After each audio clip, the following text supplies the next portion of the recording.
Guys welcome back to our channel. మన మహేష్ బాబు గారు రాజమౌళి గారి డైరెక్షన్లో వారణాసి మూవీ తీస్తున్న విషయం మనం తెలిసిందే. మహేష్ బాబు గారి పోర్షన్ వచ్చేసి ఎప్పుడు కంప్లీట్ అవుతుందంటే 2026 సెప్టెంబర్ వరకు అయితే కంప్లీట్ అవుతుందంట. అండ్ దాని తర్వాత మహేష్ బాబు గారు ఖాళీగా ఉంటున్నారు. అండ్ ఈ వారణాసి మూవీ అయిపోయిన తర్వాత ఏ మూవీ ఫిక్స్ అయితే కాలేదు మహేష్ బాబు గారు. కానీ ఫిలిం సర్కిల్లో సర్క్యులేట్ అవుతుంది ఏంటంటే మహేష్ బాబు గారు వచ్చేసి సందీప్ రెడ్డి తోటి అయితే మూవీ అయితే తీయబోతున్నారంట.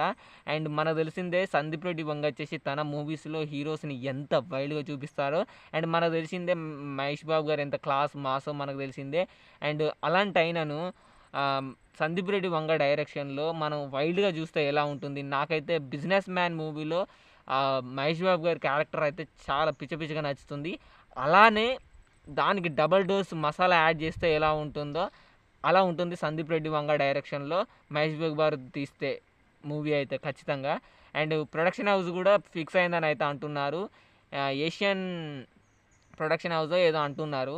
అండ్ దాంట్లో ఫిక్స్ అయిందంట మహేష్ బాబు గారి సందీప్ రెడ్డి వంగ గారి మూవీ. అండ్ ఎంతమంది మహేష్ బాబు గారి ఫ్యాన్స్ ఈ మూవీ వైల్డ్ మూవీ కోసం ఈగర్గా వెయిట్ చేస్తున్నారో వీడియో కింద కామెంట్ చేయండి.